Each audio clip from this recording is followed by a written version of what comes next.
Hey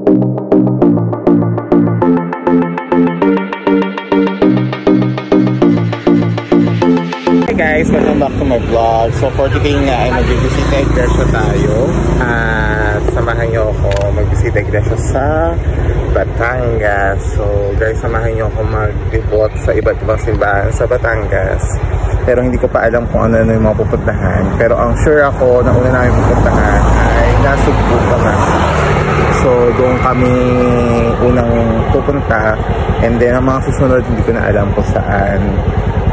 Kasi sumama lang naman ako. Sumama ako sa Lamona at dyan ang nakakaalam ng mga pupuntahan namin. So guys, samahan nyo ako ngayon sa aking pagbibisita iglesia 2024.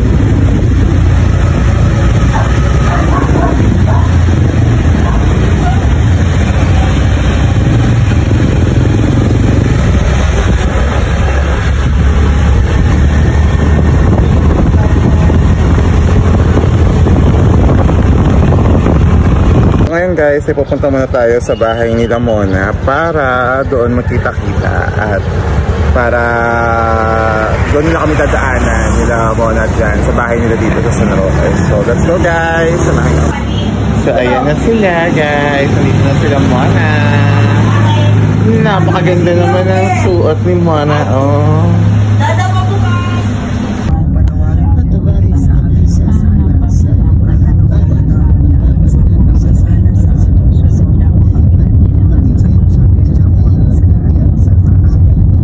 Panginoon Maria, napapunuan ng grasya, Panginoon Diyos ay sumasayo. Guys, nandito na kami sa Nuestra Señora de la Paz de Boniaje dito sa Wawa. Okay, nasa guys, yung simbahan niya. Kung makikita nyo, yan yung pinakasimbahan dito sa Wawa. Nakalagpuan sa kada ng Ama, paring pamanggitan kami, Panginoon, gawaan kami. Panginoon, gawaan mo kami. Gawaan tayo ng kapangyarihan ng Diyos. Patawarin tayo sa ating mga kasalanan, matubayan tayo sa buhay na walang hanggan. Manalangin tayo. Ama naming makapangyarihan. Pagdating tayo ng kanilang lubang masa sa pagkasang dibdib ng mga natin at gina. Kailangan natin lagi sila maging masaya. So guys, ngayon naman nandito naman kami sa ikalawa naming simbahang pinuntahan, St. John the Baptist dito sa Lian, Batangas. So kung makikita ninyo guys, yan yung pinakaunahan nila na simbahan.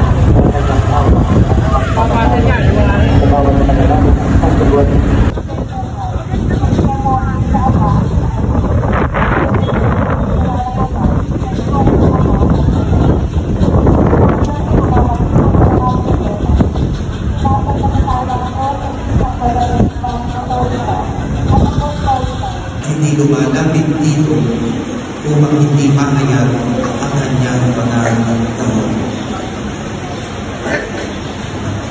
Marahil tayo ay pwedeng tamaan dito at tayo na sa kabila ng pagbibigay ng Diyos ng liwanag,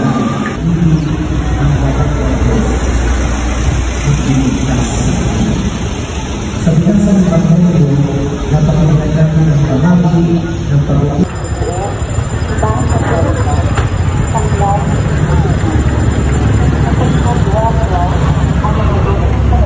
So guys, nandito na kami ngayon sa aming ikatlong simbahan na pinuntahan dito sa St. Vincent Ferrer, dito sa Tuy, Batangas.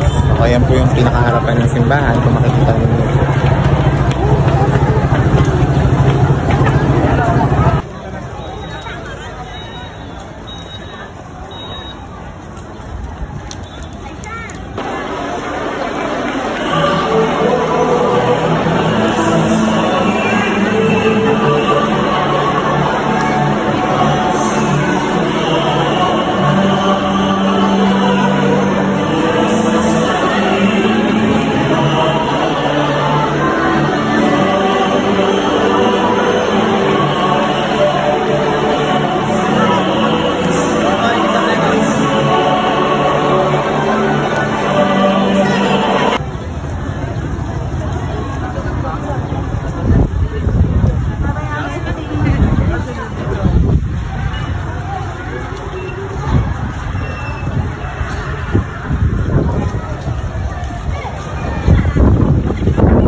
Hi guys, nandito na kami sa ika-4 na simbahan na aming pinuntahan dito sa Batangas, ang Saint Rafael de Arcangel. Ito ay matatagpuan sa Calaca, Batangas. So ito yung pinakaunahan ng simbahan. Yan. Tapos doon yung pinaka kanilang garden. So ayan guys.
Altar of Veneration.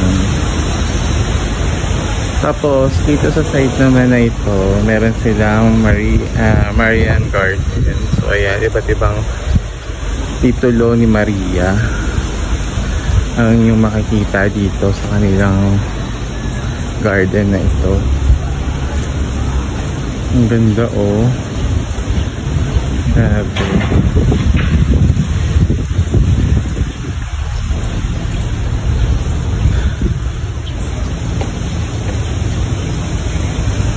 So meron ditong pieta.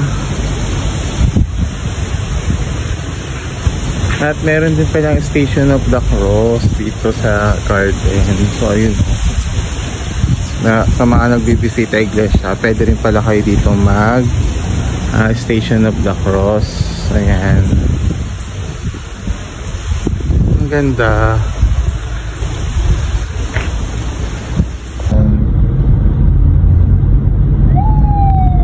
So, dito na po kami sa ika-5 simbahan sa San Roque Parish dito sa Lemery, Batangas. So, ayan po yung kanilang simbahan, yung harapan.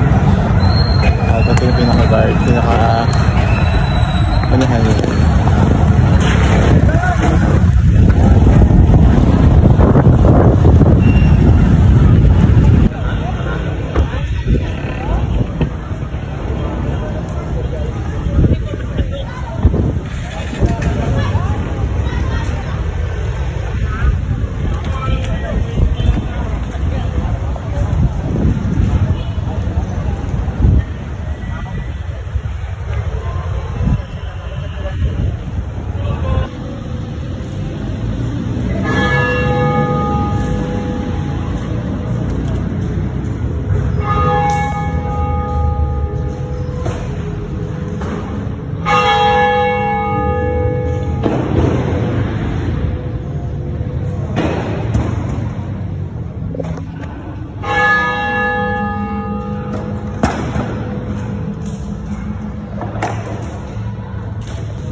nandito na kami sa ika-anim na simbahan, ang Minor Basilica dito sa Taal, Batangas. So, ayan guys.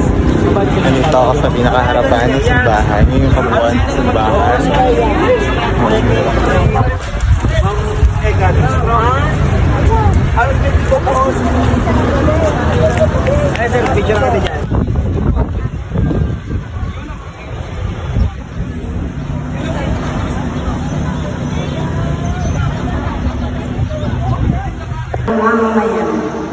Nakigaya sila sa nakaraniwaring na gawain ng ibang bansa.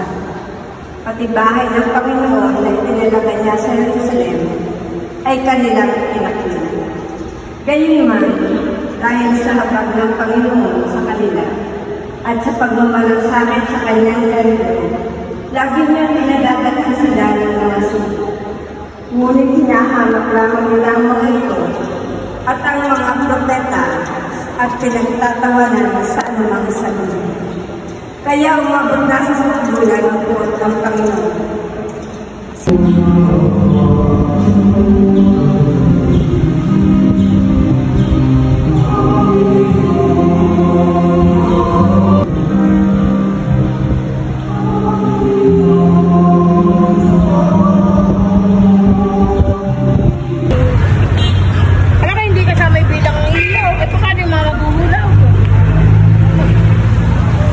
Nandito na po tayo sa ikapitong simbahan, ang Archdiocesan Shrine ng Our Lady of Kaysasay. So kung makikita nyo po yung simbahan sa likod, yan po yung simbahan ng Kaysasay dito sa Taal. Yun nga lang po ay ginagawa siya, nire-renovate siya dahil po sa pagputok ng bulkan noong 2020. So kaya siya hanggang ngayon naayos pa, kaya hindi kami nakapasok. Pero meron silang ginawa dito simbahan na maliit muna at dyan nag-aayos na, nagdiriwang ng misa. So ayan po, dyan kami kanina pumasok at nagdasal. So ito po yung pinaka simbahan talaga.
Hi guys! Nandito tayo ngayon sa simbahang bato dito sa Laurel, Batangas. So kung makikita nyo guys, nasa likod ko, yun na yung pinaka-altar niya. So ito na yung pinaka-natawag na simbahang bato.